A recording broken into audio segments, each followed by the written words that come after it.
Credo Espírita. Preâmbulo. Os males da humanidade vêm da imperfeição dos homens.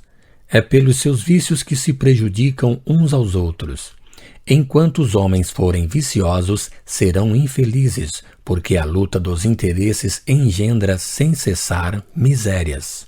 Boas leis contribuem, sem dúvida, para a melhoria do estado social, mas são impotentes para assegurar a felicidade da humanidade, porque não fazem senão comprimir as más paixões, sem aniquilá-las. Em segundo lugar, porque são mais repressivas do que moralizadoras, e elas não reprimem senão os atos maus mais salientes, sem destruir a causa. Aliás, a bondade das leis está em razão da bondade dos homens. Enquanto estes estiverem dominados pelo orgulho e pelo egoísmo, farão leis em proveito das ambições pessoais. A lei civil não modifica senão a superfície. Só a lei moral pode penetrar o foro interior da consciência e reformá-lo. Estando, pois, admitido que é a contusão causada pelo contato dos vícios que torna os homens infelizes, o único remédio para os seus males está no seu aperfeiçoamento moral. Uma vez que as imperfeições são a fonte dos males, a felicidade aumentará à medida que as imperfeições diminuírem. Por boa que seja uma instituição social, se os homens são maus, falseá-la-ão e lhe desnaturarão o espírito para explorá-la em seu proveito.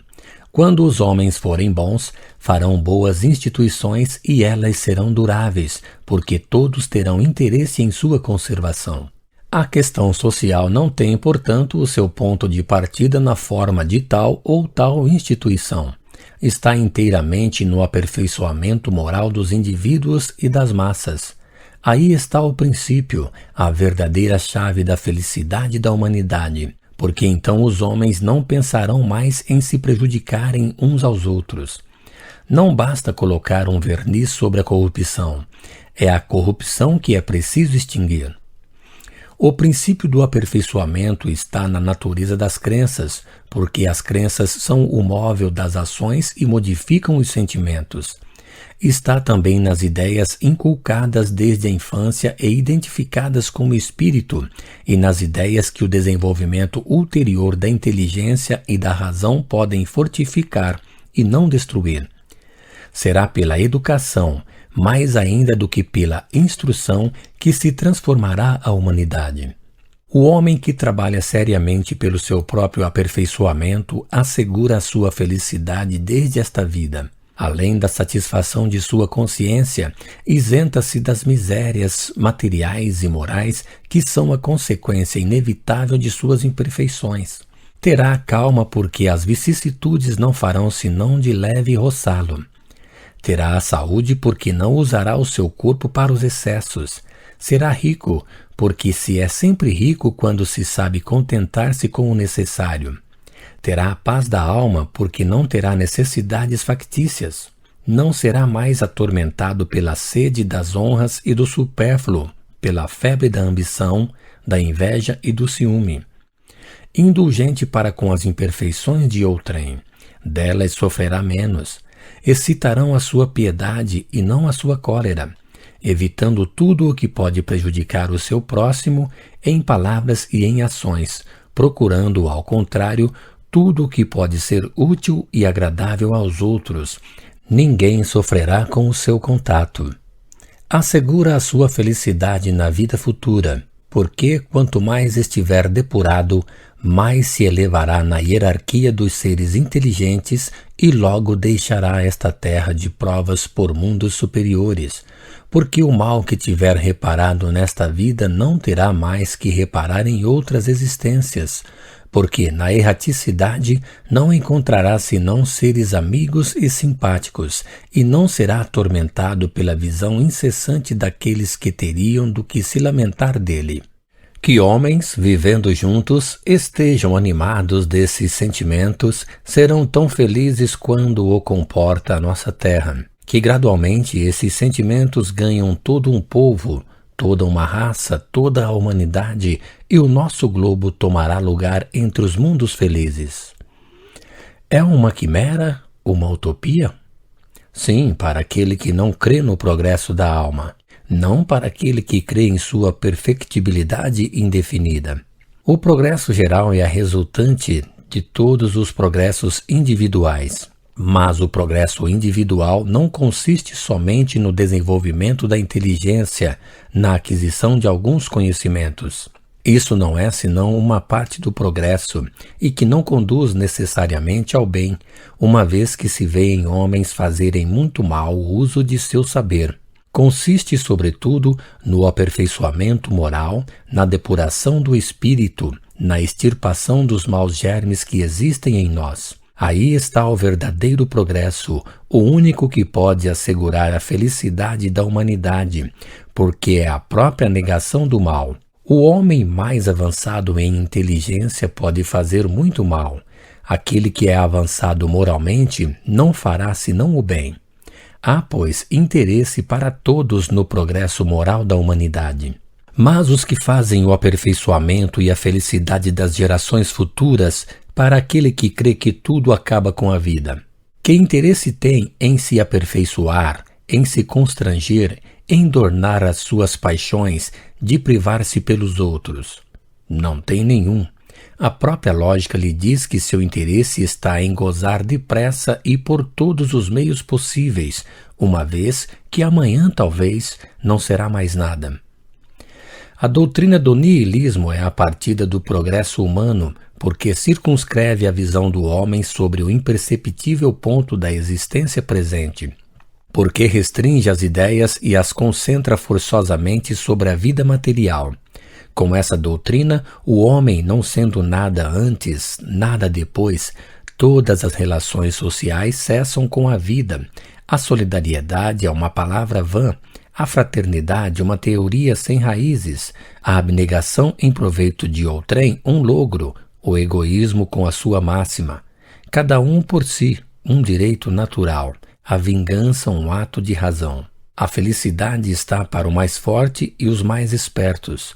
O suicídio, o fim lógico daquele que, ao cabo de recursos e expedientes, não espera mais nada e não pode se tirar do lodaçal.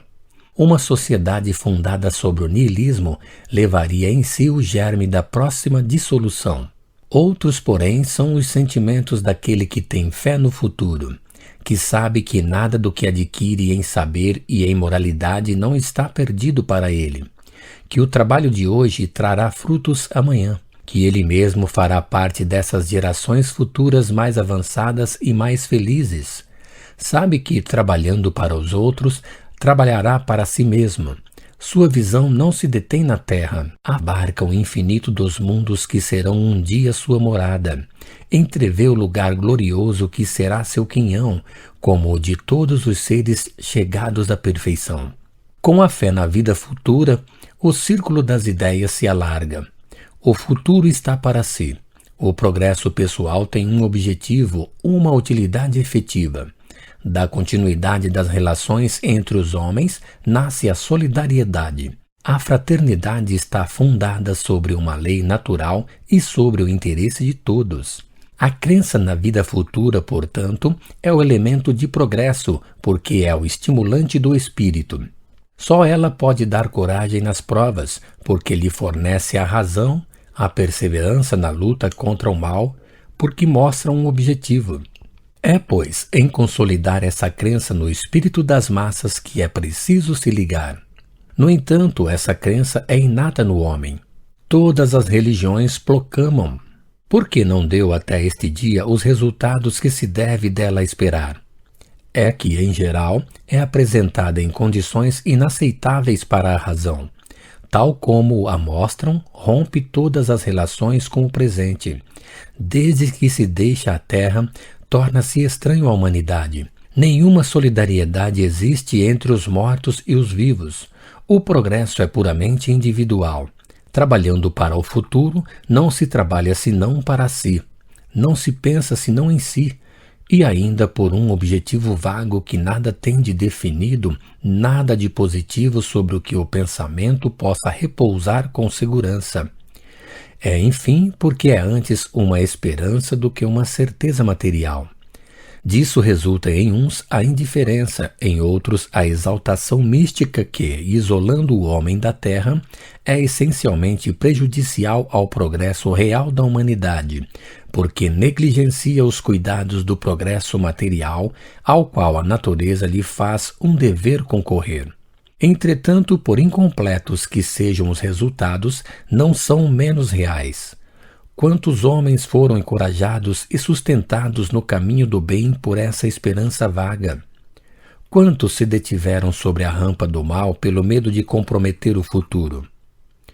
Quantas nobres virtudes essa crença não desenvolveu? Não desdenhemos as crenças do passado, embora imperfeitas que elas sejam, quando conduzem ao bem. Estão em relação com o grau avançado da humanidade, mas a humanidade progredindo quer crenças em harmonia com as novas ideias. Se os elementos da fé ficam estacionários e são ultrapassados para o espírito, perdem toda a influência e o bem que produziram num tempo não pode prosseguir, porque não estão mais à altura das circunstâncias. Para que a doutrina da vida futura leve, doravante, os frutos que dela se deve esperar, é preciso, antes de tudo, que ela satisfaça completamente a razão, que responda à ideia que se tem da sabedoria, da justiça e da bondade de Deus, que não possa receber nenhum desmentido da ciência. É preciso que a vida futura não deixe no espírito nem dúvida nem incerteza, que seja tão positiva quanto a vida presente, da qual é a continuação, como o dia de amanhã é a continuação da véspera. É necessário que a vejam, que a compreendam, que a toquem, por assim dizer, com o dedo.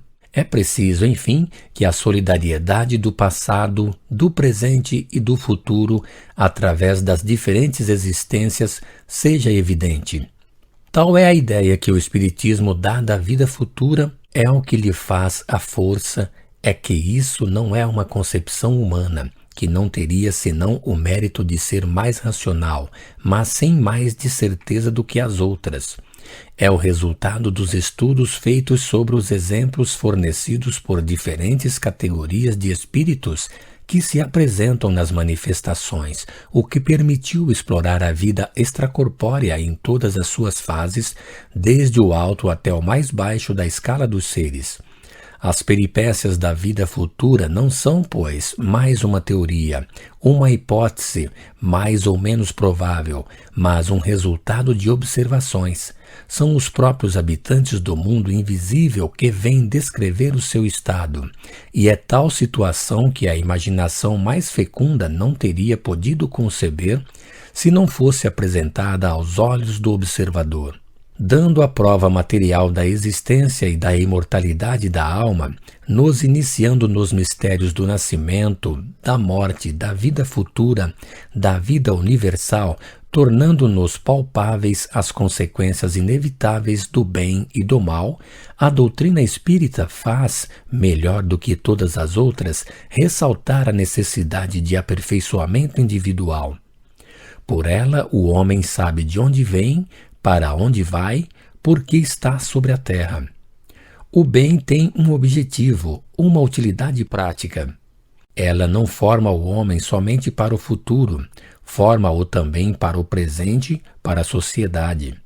Pelo seu aperfeiçoamento moral, os homens preparam sobre a terra o reino de paz e de fraternidade. A doutrina espírita é, assim, o mais poderoso elemento moralizador, naquilo em que ela se dirige ao mesmo tempo ao coração, à inteligência e ao interesse pessoal bem compreendido. Por sua própria essência, o Espiritismo toca em todos os ramos dos conhecimentos físicos, metafísicos e da moral. As questões que ele abarca são inumeráveis. No entanto, podem se resumir nos pontos seguintes que, sendo considerados como verdades adquiridas, constituem o programa das crenças espíritas.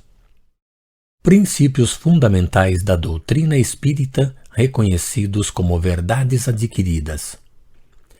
A morte corpórea de Allan Kardec interrompeu as obras desse espírito eminente.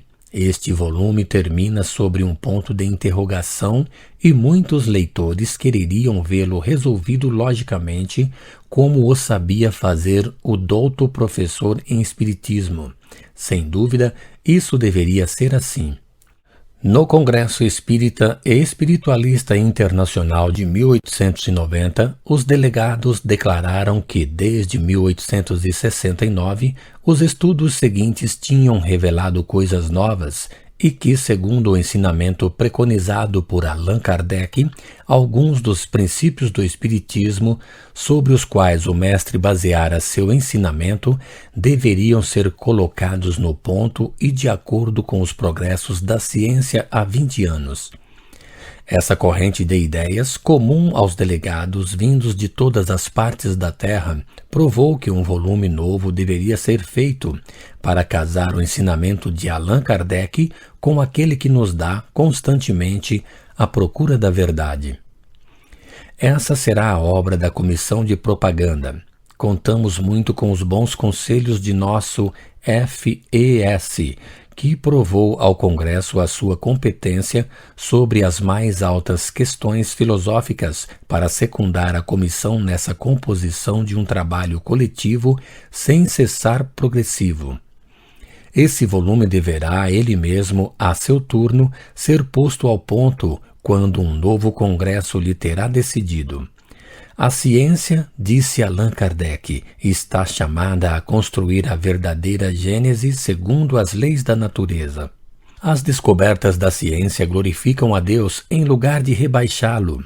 Não destroem senão o que os homens edificaram sobre as ideias falsas que se fizeram de Deus. O Espiritismo, caminhando com o progresso, não será jamais ultrapassado, porque se novas descobertas lhe demonstrarem que estava no erro sobre um ponto, modificar-se-á sobre esse ponto. Se uma nova verdade se revela, ele a aceita. A Gênese, página 27. P. G. Leymarie.